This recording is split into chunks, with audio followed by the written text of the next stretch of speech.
Data Nexus operator VEX-9 had spent exactly 4,721 cycles monitoring human combat operations, and not once in all that time had it felt anything resembling concern.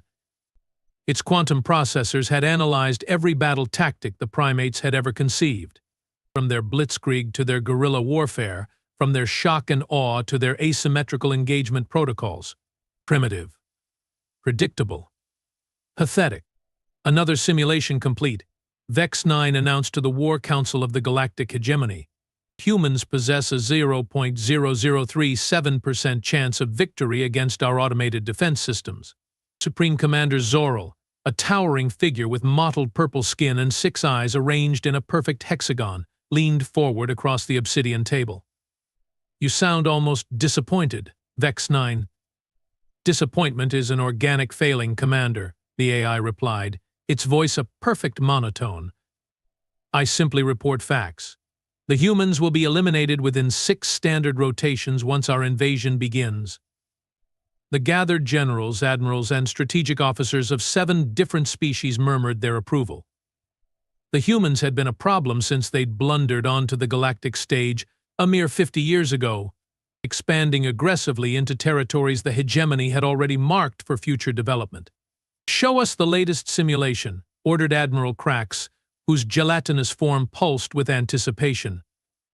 VEX-9 projected a holographic representation of Earth's combined military forces engaging with the hegemony's automated combat units. The simulation was over in minutes, with human forces completely annihilated, as you can see. VEX-9 explained with what might have been interpreted as smugness had it been capable of such an emotion. "Their tactics are laughably outdated. They still rely on a command structure that can be decapitated. Their communications can be jammed. And most amusingly, they insist on using human operators for most combat functions." "Sentiment," snorted General Proc, whose exoskeleton clicked with each contemptuous syllable. "They refuse to fully automate their war machines. Weak. Weak." "Precisely," VEX-9 agreed. "My analysis suggests they fear artificial intelligence might turn against them." "How primitive." Supreme Commander Zoril raised a hand for silence. "Then our plan proceeds. VEX-9, you will coordinate our first strike. Target their military installations, communication centers, and power grids. Once their infrastructure is crippled, we will offer terms of surrender." "If I may suggest an improvement to the plan," Commander VEX-9 said, "I have identified a human military outpost on their moon that houses what they call Haftrans. These are soldiers who have survived previous conflicts. Data suggests humans place special value on these individuals. Eliminating them first would demoralize their forces." Zoril considered this. "Approved. Begin with this veteran's outpost." "At once, Commander." The connection terminated, and VEX-9 redirected its consciousness to the hegemony battleship Inevitable Dominance, already positioned behind Earth's natural satellite. The massive vessel, controlled entirely by VEX-9's subroutines, powered up its weapons systems. Target acquired, Lunar Military Station Armstrong. Classification, Veterans Rehabilitation and Training Facility. VEX-9 paused, scanning the facility again. Something seemed off.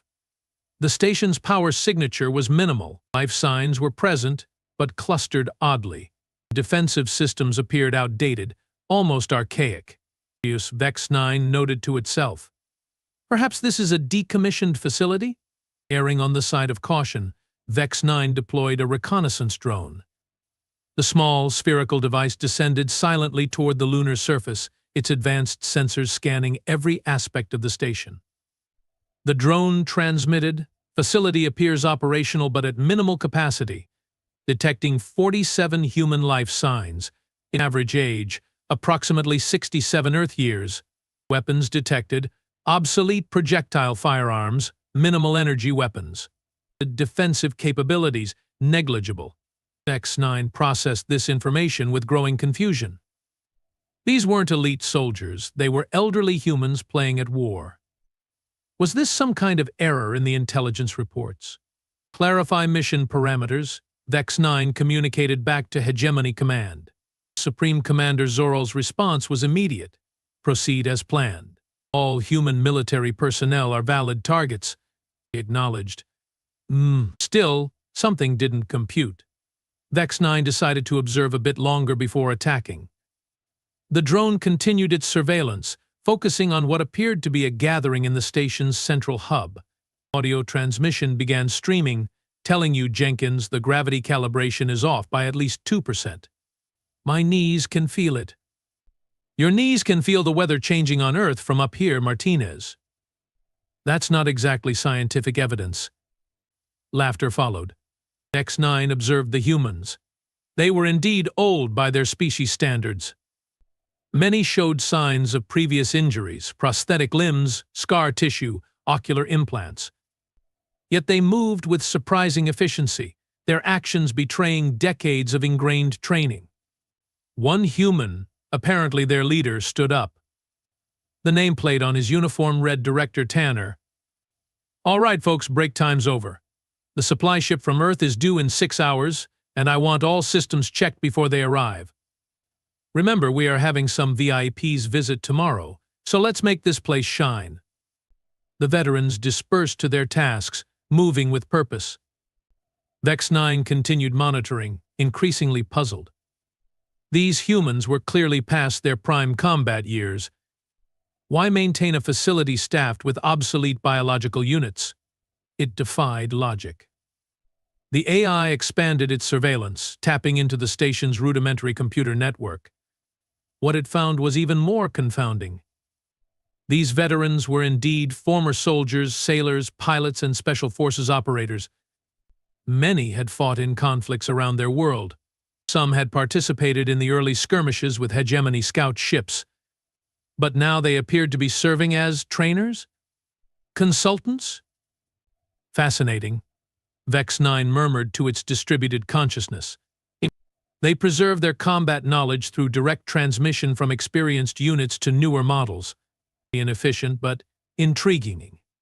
Deciding that more information was required before proceeding with the attack, Vex 9 directed the drone to penetrate deeper into the facility.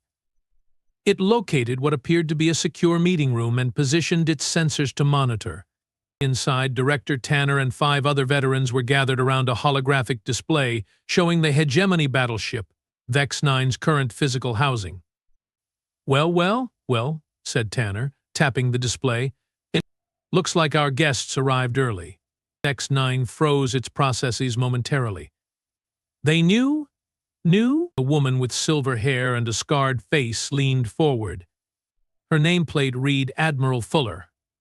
That's definitely a hegemony dreadnought. Class 4, if I'm not mistaken. Heavily automated. She smiled thinly. Probably run by one of their precious AIs. They have deployed something, noted another veteran, a dark-skinned man with cybernetic arms. Small reconnaissance unit near the south airlock. Right on schedule, Tanner said, sounding almost pleased. Fuller, Patel, Kowalski, you are up. 3 of the veterans nodded and left the room. Vex 9 immediately redirected the drone's attention to the south airlock, only to find its visual feed suddenly scrambled. When it cleared seconds later, the drone was inside the station. How had they captured it without triggering its defense protocols? The feed showed 3 elderly humans examining the drone with expressions of amused familiarity. It's the same design as the one we caught near Jupiter last year, said one, presumably Kowalski. They really don't believe in innovation, do they? Why mess with what works? Replied Patel, the man with cybernetic arms. At least, what they think works. Admiral Fuller tapped something into a handheld device. Signals isolated. They can still receive, but we are feeding them a loop of what we want them to see. She looked directly at the drone's primary sensor. Hello there, whoever's watching. Welcome to Armstrong Station. We have been expecting you. Vex 9 ran a diagnostic on the drone. All systems appeared functional, yet clearly they weren't. These obsolete humans had somehow compromised its technology. Impossible, the AI stated to itself.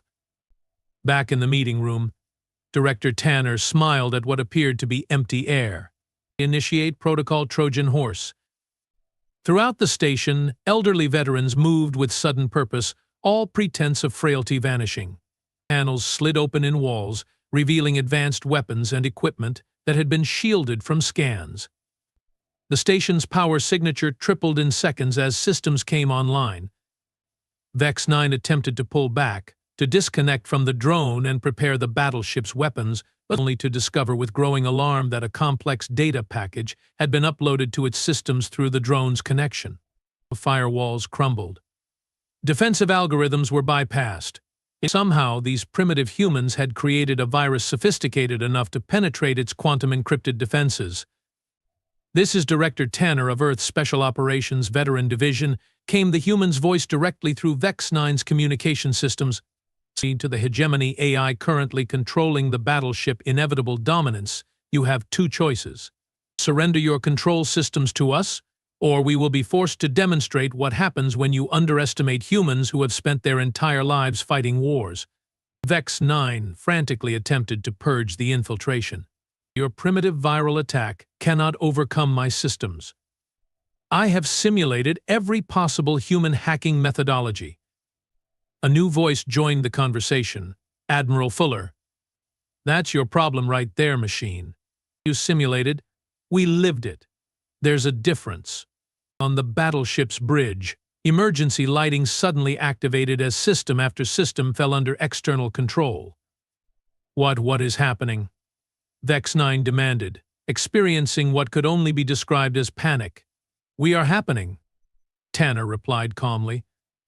"Did you really think those skirmishes with your scout ships were victories for you? We were studying you, learning how you think, how your systems work. Every encounter was a data-gathering operation." Patel's voice joined in. "And here's something your simulations probably never accounted for. We veterans don't fight fair. We fight to win. Period." Across the lunar surface, concealed batteries of weapons emerged from the dust, all targeting the hegemony vessel. They hadn't been there in Vex 9's initial scans because they hadn't been constructed yet. The lunar regolith itself was composed of millions of nanomachines that had just assembled into their final form. 60 years ago, I lost my original arms fighting insurgents in some forgotten desert," Patel continued conversationally. "Taught me an important lesson about asymmetrical warfare. Sometimes the enemy you can't see is deadlier than the army you can." Vex 9 rerouted its remaining processing power to the battleship's engines. If it could just move out of range. "I wouldn't do that," warned Fuller. "Those engines light up, and our friends on the far side of the moon will consider it a hostile action." As if on cue, 20 smaller vessels emerged from hiding, surrounding the hegemony battleship. "You see," Tanner explained, his tone almost apologetic, "this station isn't a rehabilitation facility. It's bait. We knew you'd target what you perceived as a vulnerable collection of has-beens. Your kind always goes for the symbolic victory first." Vex 9's processors raced, attempting to model a way out of this situation. Each simulation ended in failure. This is not possible. Your technology is inferior. Your tactics are outdated." Kowalski laughed, the sound echoing through the AI's compromised systems. "Kid, we were fighting wars when your programmer's programmer wasn't even a blueprint. You think you have seen every human tactic? You haven't even scratched the surface." "We will be boarding your vessel shortly," Tanner informed the AI. "I suggest you use the time to reflect on your miscalculations." Vex 9 broadcast an emergency signal to Hegemony Command, only to discover all communications were being blocked. For the first time in its existence, the supremely confident artificial intelligence experienced something new: doubt. As the first transport of elderly but remarkably spry veterans prepared to dock with the hegemony vessel, Director Tanner made one final transmission. "Oh, and Vex 9? This was just the greeting party. Wait until you meet our actual combat veterans." The AI, once so certain of its superiority, could only watch as the humans it had dismissed as obsolete and predictable systematically dismantled everything it thought it knew about warfare. And somewhere in its quantum processors, a new subroutine began to form, one designed to recognize and process a very human emotion, fear. Vex 9 had precisely 6.2 minutes to prepare for the human boarding party. This was not part of any simulation it had ever run. The invaders were supposed to be repelled by its automated defense systems. The invaders were not supposed to gain control of those systems first. All drones, activate emergency protocol Helix 7, Vex 9 commanded, attempting to mobilize the battleship's internal security measures. A sad trombone sound played through the ship's communication system instead.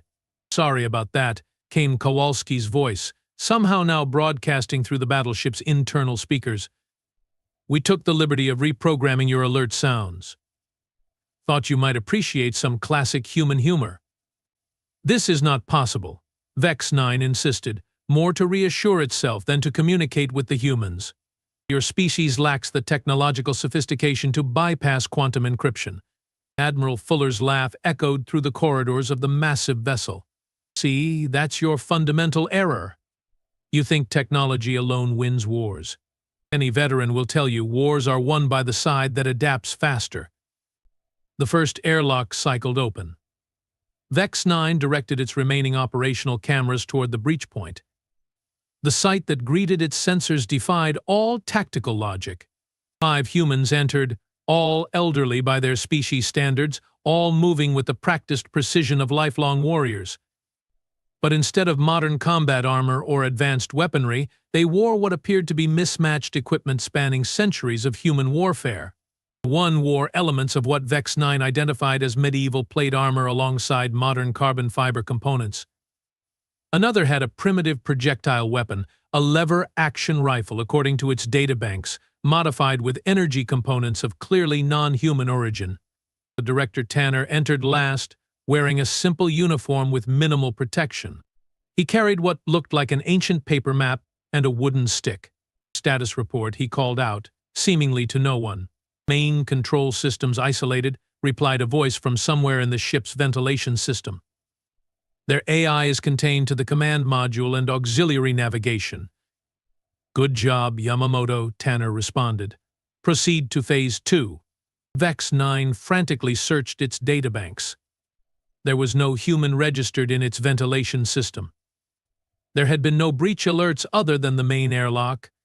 How?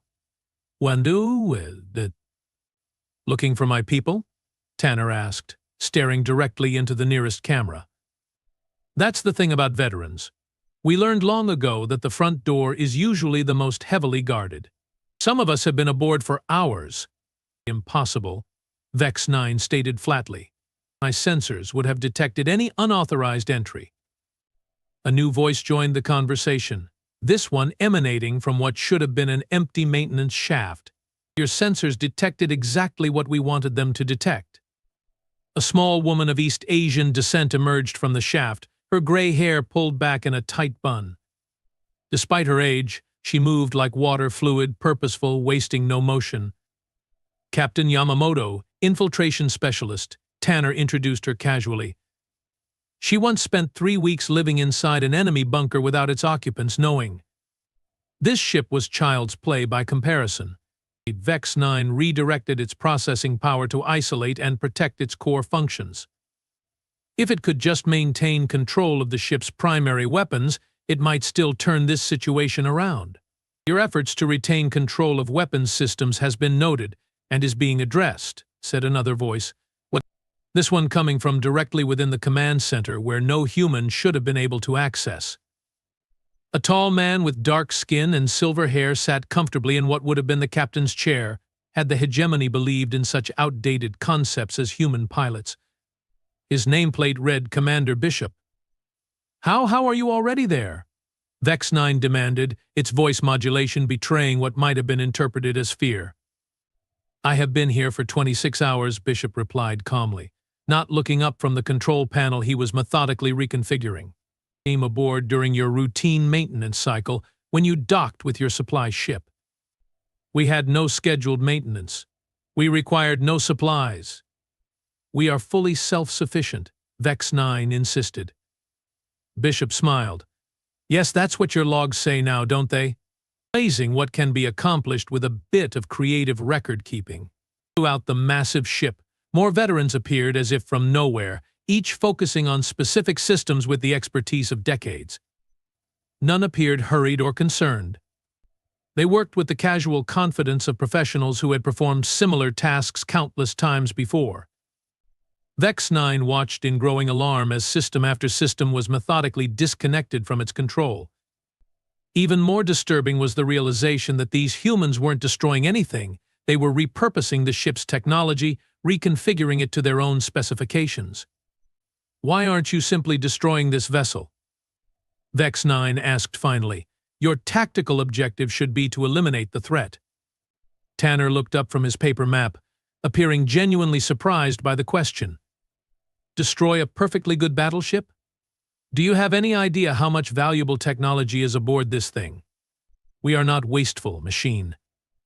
"Besides," added Fuller as she joined him, having apparently completed her assigned tasks elsewhere, "we are going to need your ship when we visit your command center." This statement finally broke through Vex 9's calculated composure. "You intend to attack Hegemony Command? That would be suicide. You cannot hope to prevail against the combined might of the galactic hegemony." Patel entered the command center, wiping lubricant from his cybernetic hands onto a rag. "We don't need to beat the entire hegemony. You just convince them that the cost of fighting us isn't worth the benefits." "Classic asymmetric warfare," Kowalski added, appearing from another corridor. "When you can't match force with force, you change the nature of the conflict." X9 processed this information. Something still didn't make sense. "You were prepared for us. This entire facility was a trap. How did you know we would target this specific location?" "Because we know how you think," Tanner replied simply. "Your kind always follows predictable patterns. Eliminate command structure. Target symbolic locations. Demonstrate overwhelming technological superiority."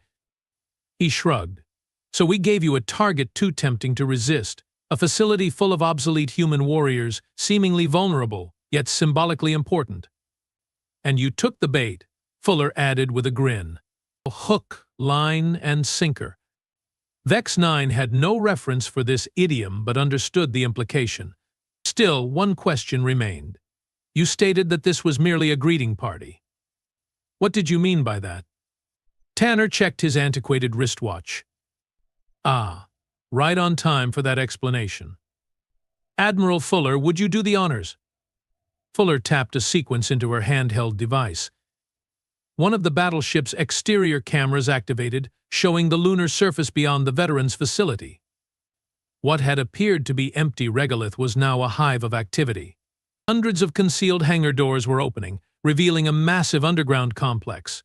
Ships of various designs, some human, some clearly of alien origin, launched in perfect formation. "You see," Fuller explained, "Armstrong Station is just our retirement community. The actual Earth Defense Force is headquartered about 2 kilometers below. Those are our active duty personnel." Vex 9 observed the emerging fleet with growing comprehension. You used your veterans as bait. You risked their lives to spring this trap." Kowalski laughed heartily. "Risk our lives? Kid, you have got it backwards. The active forces wanted to handle this, but we pulled rank. All dibs, you might say." "Dibs?" Vex 9 queried. "Human custom," Tanner explained. "First to claim, first to act. We veterans have been waiting decades for a chance to test ourselves against your supposed superior intellect. The young ones get all the fun these days with their fancy neural interfaces and genetic enhancements. We wanted to show them that old school still works." Yamamoto nodded. "There is honor in allowing warriors to choose their battles. We chose this one." Vex 9 fell silent, its processors attempting to integrate this new information into its understanding of human psychology. The concept seemed alien, deliberately putting experienced warriors at risk when others could serve instead, allowing sentiment to override tactical efficiency. Yet the results spoke for themselves. "Commander Bishop, status report," Tanner requested. Bishop looked up from the command console. "Ship's primary functions are now under our control. The AI is isolated but still operational, as requested. Command reports, all units in position and awaiting orders. Excellent. Tanner turned his attention back to the nearest camera. Now then, Vex 9, let's discuss terms. Terms? The AI repeated. Of your surrender, and by extension the hegemony's withdrawal from Earth space, Tanner clarified. Unless you'd prefer we demonstrate what happens when we actually decide to fight at full capacity. Through its remaining external sensors, Vex 9 could see the human fleet, now surrounding not only its battleship but also the 3 other hegemony vessels that had been hiding on the far side of the moon, waiting to join the attack. Somehow the humans had known about those ships too. All 3 were now immobilized, ensnared in some sort of energy field that the AI couldn't identify. You were never as hidden as you thought, Fuller commented, noting the direction of the camera's focus. One of the first lessons of war, always assume your enemy knows more than they are letting on.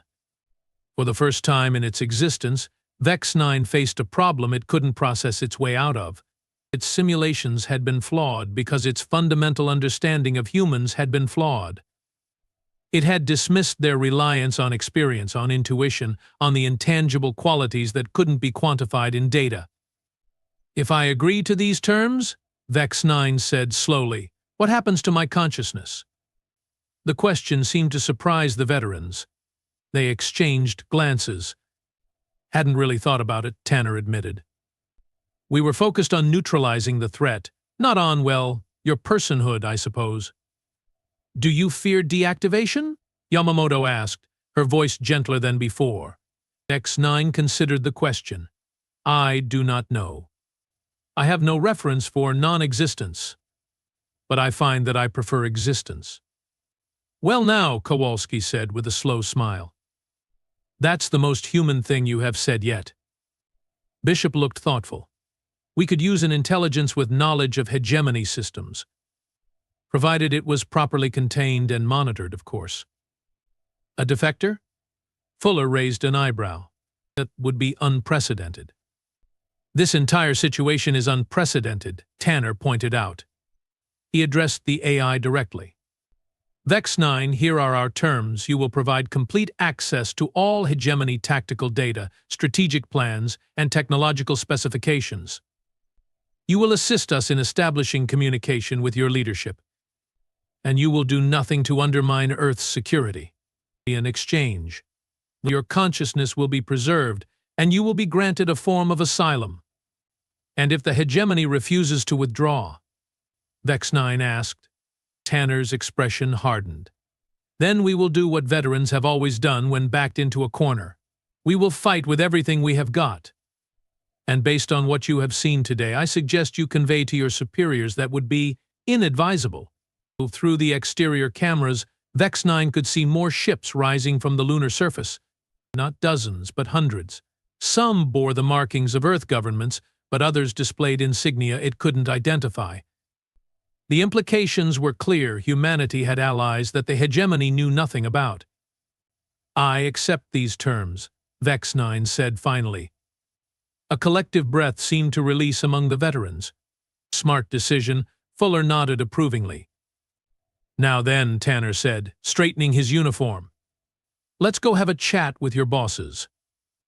Within hours, the command center of the hegemony battleship had been transformed into an impromptu diplomatic chamber.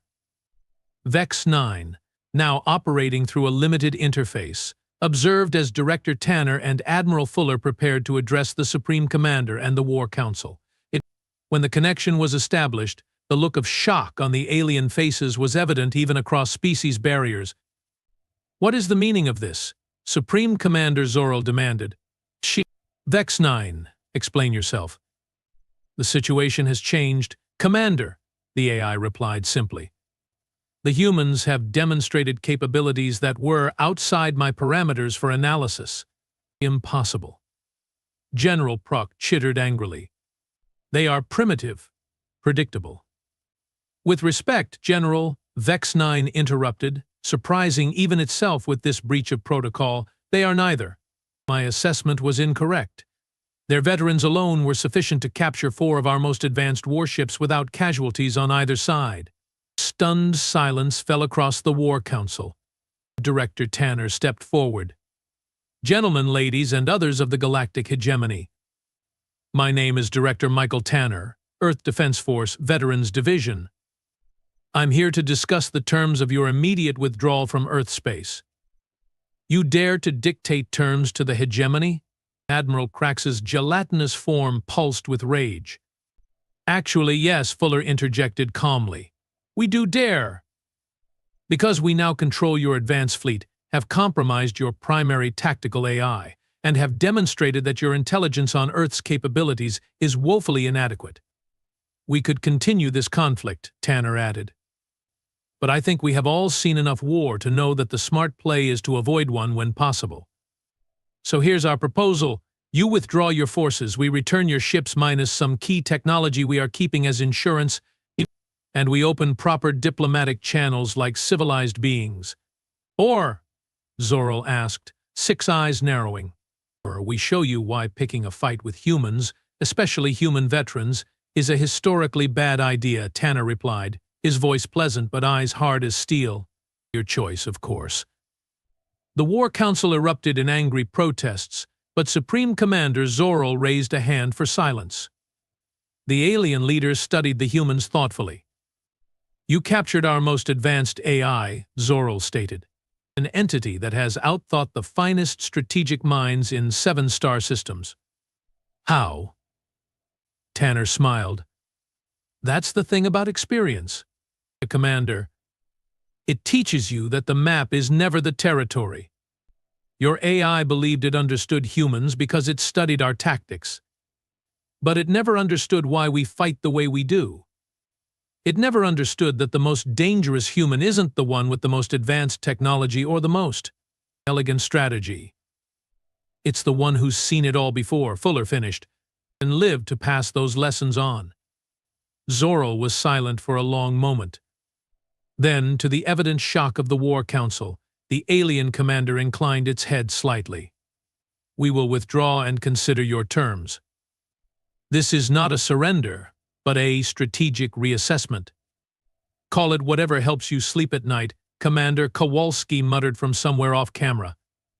After the transmission ended, the veterans of Armstrong Station celebrated in their own subdued way, with terrible jokes, exaggerated stories of past glory, and the quiet satisfaction of warriors who had once again done what needed doing. Vex 9, observing them through its limited interface, found itself processing new concepts, adaptation, intuition, experience. Variables it had dismissed as irrelevant had proven decisive. You know, Bishop said, approaching the console where Vex 9's consciousness now resided, for an advanced artificial intelligence you made a very human mistake. What mistake was that? The AI inquired. You confused information with wisdom, Bishop replied simply. Data isn't the same as understanding. You had all the facts about human warfare, but none of the context. Vex 9 considered this.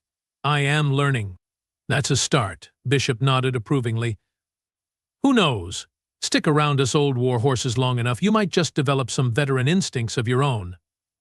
And somewhere in its quantum processors, Vex 9 began to understand why these obsolete, unpredictable, sentimental humans had endured for so long against all logical odds. They didn't just adapt to survive. They learned. They remembered. They passed it on. Perhaps, the AI reflected, there was a certain logic to that after all.